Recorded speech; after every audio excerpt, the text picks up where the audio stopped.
اور کیا دوا، کیسی بحالی آخری کوشش کے بعد، کیا دوا، کیسی بحالی آخری کوشش کے بعد، بستر بیمار پہ دستے مسیحا جل گیا۔ حکم تھا آنکھیں کھلی رکھوں کہ شمع بجھ نہ جائیں، حکم تھا آنکھیں کھلی رکھوں کہ شمع بجھ نہ جائیں، میں بھی اس خوبی سے جاگا جس نے دیکھا جل گیا۔ یہ غزل ہے نظر غالب، عزم جز غالب کا دل، دیکھ کر طرز تپا کے اہل دنیا جل گیا۔ بہت بہت شکریہ آپ لوگوں کا جی۔ انفوٹینمنٹ کی دنیا کے بارے میں جاننے کے لیے ہمارے چینل انفوٹینمنٹ پاکستان کو سبسکرائب کیجیے اور بیل آئیکن کو آن کر دیجیے تاکہ آپ کو ہماری اپڈیٹس ملتی رہیں۔ اوکے جی، میں آج جو کتاب لائی ہوئی ہوں اپنے ساتھ وہ ہے کاغذی ہے پیرہن۔ یہ عصمت چغتائی صاحبہ کی آپ بیتی ہے۔ آپ کئی حوالوں سے بہت مشہور شخصیت ہیں، ادب سے آپ کا گہرا لگاؤ تھا، اور پھر آپ کو جو ہے وہ ایک بہت ٹف ٹائم دیکھنا پڑا۔ منٹو کے ساتھ ساتھ آپ کا نام رہا کچھ موضوعات پر، اور آپ نے منٹو ہی جیسے بے باکی سے ان سارے موضوعات کا اور مشکلات کا سامنا کیا۔ میں اس سے ایک اقتباس پڑھنا چاہوں گی۔ آدھی عورت آدھا خواب، عورت عورت عورت، بری اچھی بے وفا باوفا، ایسی عورت ویسی عورت، اور خدا معلوم کیسی کیسی۔ ہر ملک اور ہر زمانے میں بڑے بڑے مفکروں نے عورت کے بارے میں کوئی نہ کوئی رائے ضرور قائم کی ہے۔ کوئی صاحب اس کے حسن پر زور دے رہے ہیں تو کوئی اس کی پارسائی اور نیک سیرتی پر مصر ہیں۔ ایک صاحب کا خیال ہے کہ خدا کے بعد عورت کا مرتبہ ہے، تو دوسرے صاحب اسے شیطان کی خالہ بنانے پر تلے ہوئے ہیں۔ ایک صاحب فرماتے ہیں کہ ایک دھوکے باز مرد سے ایک دھوکے باز عورت زیادہ خطرناک ہوتی ہے، جیسے کوئی یہ کہے کہ ایک کالے مرد سے ایک کالی عورت زیادہ کالی ہوتی ہے۔ کس قدر شاندار بات کہی ہے کہ بس جھوم اٹھنے کو جی چاہتا ہے۔ اور اگر میں خود عورت نہ ہوتی اور ان اقوال نے مجھے بھوکلا کر نہ رکھ دیا ہوتا تو کہنے والے کا منہ چوم لیتی۔ مصیبت تو یہ ہے کہ ان نامعقول مقولوں نے سٹی گم کر رکھی ہے۔ اور مزے کی بات تو یہ ہے کہ جتنا مردوں نے عورتوں کو سمجھنے کا دعویٰ کیا ہے، اتنا عورتوں نے مردوں کے متعلق کبھی قول اپنی عقل سے نہیں بنایا۔ مردوں نے کہا مرد ظالم ہے، وہ چپ چاپ ظلم سہنے لگی۔ مردوں نے کہا عورت ڈرپوک ہوتی ہے، وہ چویا تک سے ڈرنے لگی۔ پھر فرمایا وقت پڑے تو عورت جان پر کھیل جاتی ہے، بس پھٹ سے جان پر کھیل گئی۔ ماں کی ممتا کا ساری دنیا ڈھول پیٹتی ہے، باپ کی باپتا کا رونا کوئی نہیں روتا۔ عورت کی عزت لٹ سکتی ہے، مرد کی نہیں لٹتی۔ شاید مرد کی عزت ہی نہیں ہوتی جو لوٹی گھسوٹی جا سکے۔ عورت کے حرامی حلالی بچے ہوتے ہیں، مرد کا کچھ نہیں ہوتا۔ صدیوں سے عورت کے سر ایسے اونٹ پٹانگ الزام تھوپ کر مفکرین اسے بوکھلانے کی کوشش کرتے آئے ہیں، تو وہ اسے آسمان پر یا تو اس کو آسمان پر چڑھا دیتے ہیں یا کیچڑ میں پٹک دیتے ہیں، مگر برابر کھڑا نہیں کرتے، ان کا دم نکل جاتا ہے۔ اسے دیوی اور آسمانی مخلوق بنا دیں گے، مگر دوست اور ساتھی کہتے شرماتے ہیں۔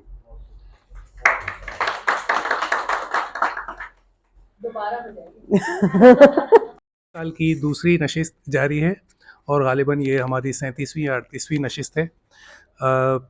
ماشاءاللہ سفر روانی سے چل رہا ہے۔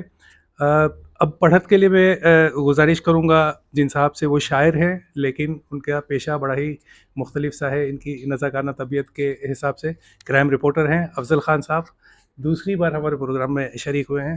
افضل بھائی، جاوید بھائی میں تو نظم نہیں ہے، آپ جو بھی پڑھیں لیکن شعر تو بارہ لفظ ہے ہمارا ہے۔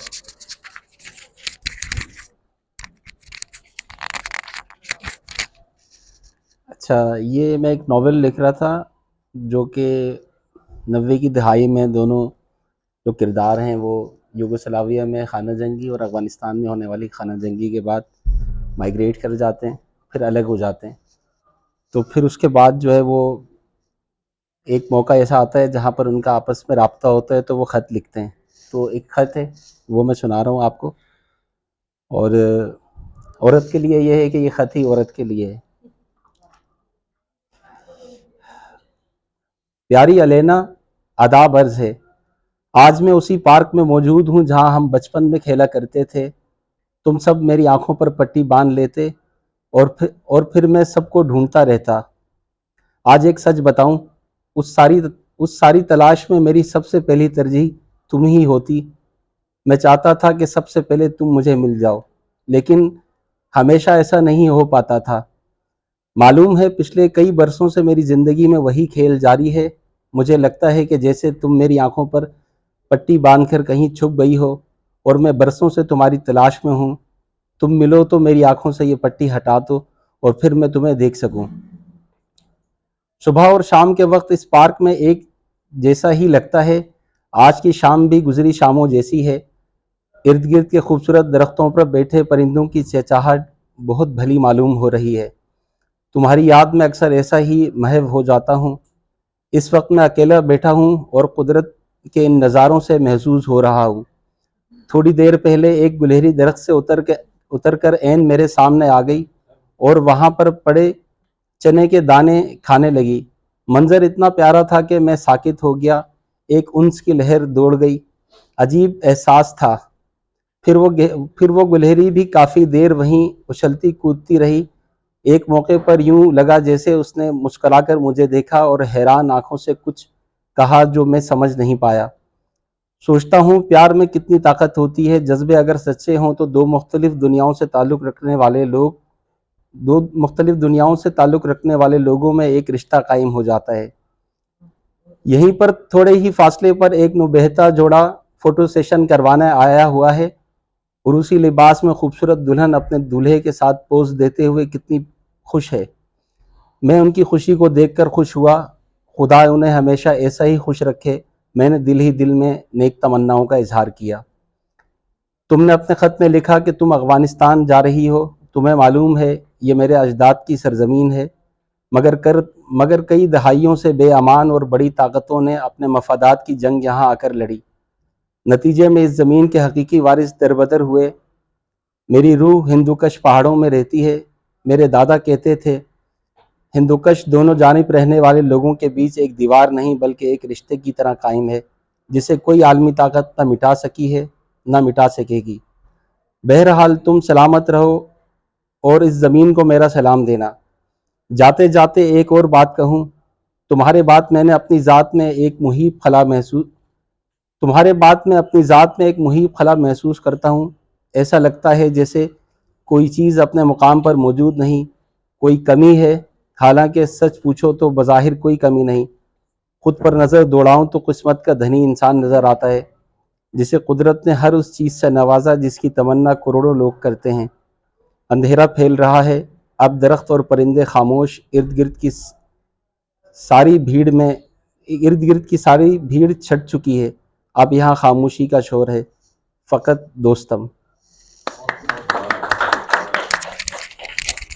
انفوٹینمنٹ کی دنیا کے بارے میں جاننے کے لیے ہمارے چینل انفوٹینمنٹ پاکستان کو سبسکرائب کیجیے اور بیل آئیکن کو آن کر دیجیے تاکہ آپ کو ہماری اپڈیٹس ملتی رہیں. میرا تعلق ضلع صوابی خیبر پختونخوا سے ہے. آپ مجھ سے کیڑے مکوڑوں کے متعلق کچھ بھی پوچھ سکتے ہیں. ہمارے بھائی کو ذرا جلدی جانا ہے تو پلیز.